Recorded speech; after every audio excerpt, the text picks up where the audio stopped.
اور کہا کہ ان کے خلاف اپنے مقدمے کروں. ان کو جی یہ جعلی مقدمے, جھوٹے مقدمے میں نہیں کر سکتا. اب بتائیے کہ یہ سارا آن ریکارڈ ہے, یہ کوئی ریکارڈڈ بات نہیں. بشیر میمن نے خود انٹرویوز دیے ہیں, بیانات دیے ہیں اخبارات میں, ان کے اسٹیٹمنٹ چھپی ہیں. آپ ان کے اوپر اپنا غور کریں کہ اس کا کیا ہوا. کیا میں نے پالیسی کو امینڈ کیا, میں نے پالیسی کو میں نے چینج کیا؟ کوئی سوال نہیں پیدا ہوتا. تو اتنا شور میڈیا پہ جو اٹھایا گیا ہے, خدا را آپ دیکھیں نا, انصاف کریں. اگر میں نے کوئی اس میں زیادتی یا غلطی کی تو اگر آپ مجھے پکڑیں گے تو میں ضرور اس کا جواب دوں گا. اگر غلطی کی تو آپ سے, قوم سے معافی مانگوں گا, پوری قوم سے ہاتھ جوڑ کے معافی مانگوں گا. لیکن جہاں پر ہیرو جواہرات کی بات ہوئی کہ جو وہ اتنی وہ 2.5 یا 3 کیرٹ میں نہیں مانتے, وہ کہتے ہیں کہ مجھے 5 کیرٹ کے چاہیے, ہیرا چاہیے یا انگوٹھی چاہیے. خدا را, اور قوم کے جو ایسٹ جو ہیں کس طرح بے دردی سے ان کو بیچا گیا. توشہ خانہ میں دیکھ لیں آپ, توشہ خانے میں کیا ہوا کہ ایک تو دبئی میں ایک ہمارے بہت ہی مربی ملک کا جو تحفہ تھا, اپنا 10 کروڑ 15 کروڑ روپے کا, پتہ نہیں کتنی قیمت تھی, وہ بیچ دی گئی اور اس کو پیسے جیب میں ڈال دی. اس کا تو اپنا ذکر نہیں ہوتا. دیکھیے یہ تو ایک آڈیو ہے جس میں گفتگو آپ نے سنی, اس میں کہیں خدا نہ خواستہ لین دین کی بات ہوئی ہے کہ جناب اتنے کروڑ روپے یا اتنے ارب روپے دیں, اتنی زمین دیں, یا 190 ملین پاؤنڈ چھوڑ دیں, 19 پاؤنڈ دے دیں آپ. کہیں اس طرح کی کوئی بات دور دور اس کا شائبہ ہے اس کا. پھر یہاں پر اسلام آباد میں اور گھڑیاں بیچ دی گئیں, قانون کی دھجیاں اڑائیں گی, گھڑیاں بیچ کے پیسے جیب میں ڈال لیے, اور بعد میں جو توشہ خانہ کی جو تھی وہ اپنا پرسنٹیج وہ وہاں پر جمع کرا دی. کبھی اس طرح ہوا آپ نے کبھی دیکھا؟ پہلے تحفہ جاتا ہے توشہ خانے, وہ ایسٹیمیٹ لگاتا ہے کہ جناب یہ 10 کروڑ روپے اس کی قیمت ہے, یا 20 کروڑ یا 5 جو بھی ہے, اور اس کا جو اپنا پرسنٹیج جو اپنا پالیسی ہے وہ آپ جمع کرا دیں, اس کے بعد دے لیں. ایسا نہیں, وہ خان صاحب نے گھڑیاں بیچ دیں, بیچ کے تو پیسے جیب میں ڈال لیے اور توشہ خانوں کو کہا کہ یہ لے لیں.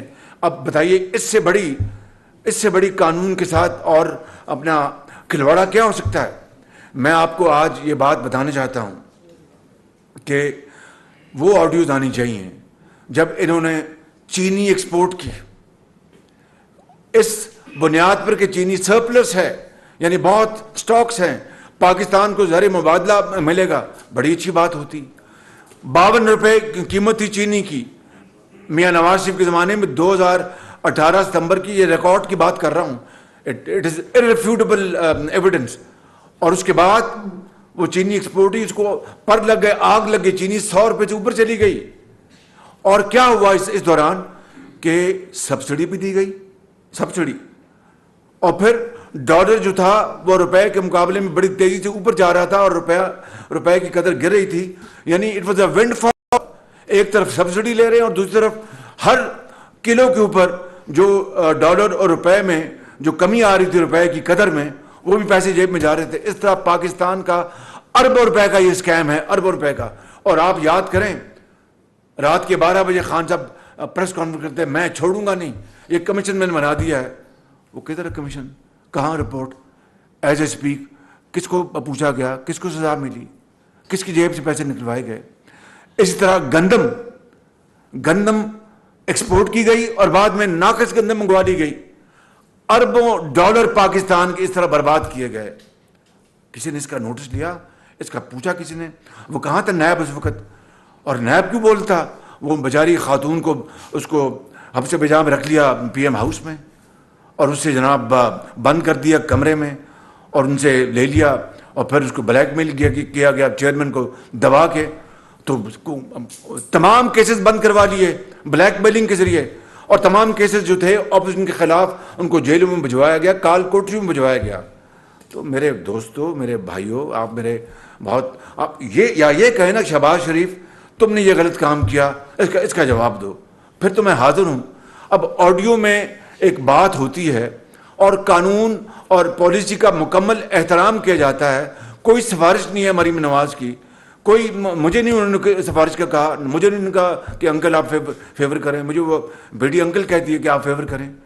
بتائیے مجھے کہ اس طرح اپنا رائی کا پہاڑ بنا دینا یہ مناسب نہیں ہے. یا تو آپ یہ کہیں کہ ہاں شہباز شریف تم نے یہ فیورٹزم کیا تو میں حاضر ہوں, جو آپ سزا دیں گے میں قبول کر لوں گا. اس کے علاوہ آپ یہ دیکھیں کہ اس کے علاوہ اب یہ بات یہاں پر ختم نہیں ہوتی.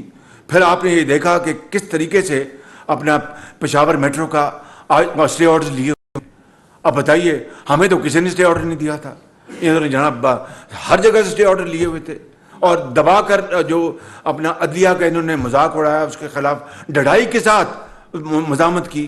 اسی طریقے سے آپ دیکھ لیں بلین ٹری کہاں گیا, بلین ٹری کدھر, بلین ٹری پشاور کا جو میٹرو اربوں روپے کھائے گئے.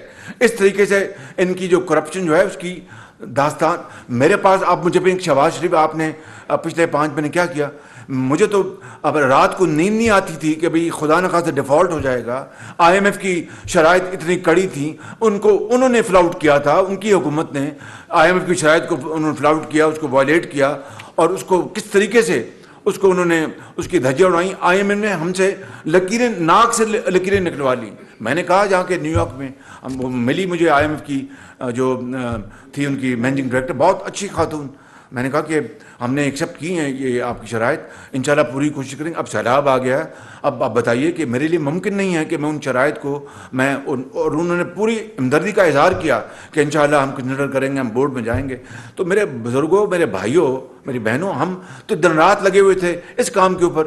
ڈالر اوپر جا رہا ہے, ڈالر نیچے جا رہا ہے, اور پھر یہ جناب اپنا دن رات یہ ریلیاں اور تقریریں کہ خدا نہ خواستہ پاکستان سری لنکا بن جائے گا, خدا نہ خواستہ پاکستان کا دیوالیہ نکل جائے. یہ اصل میں یہ چاہتا تھا عمران خان نیازی. اور میں آج آپ کو ایک بات بتاتا ہوں, مجھے یہ بات مجبوراً مجھے کرنی پڑ رہی ہے. پھر مجھے بتائیے کہ میرے خلاف NCA میں گئے, لنڈن میں نیشنل کرائم ایجنسی کی وہاں پر کہ 2 سال کیس وہ چلتا رہا. میں چپ کر کے بیٹھا رہا کہ اللہ عزت رکھنا اور کچھ نہیں. میں نے اگر کوئی جرم کیا ہے تو پھر ٹھیک ہے, میں اس کو بھگتوں گا, اگر نہیں کیا تو مجھ پر کرم کرنا, مہربانی کرنا. NCA 2 سال, اس کے بعد کلین چٹ ملی. ان کا جناب وہ فائنینشیل ٹائمز میں وہ پیسہ وہ اپنا شوکت خانم ہسپتال کے لیے خیرات کا پیسہ اپنا سیاست میں استعمال کر لیا.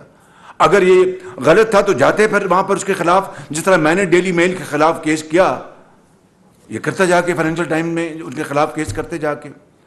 اس سے زیادہ یعنی جھوٹا شخص میں آپ کو بالکل, میں ایمانداری سے کہہ رہا ہوں, خدا کو جان دینی ہے, میں بہت گناہ گار آدمی ہوں.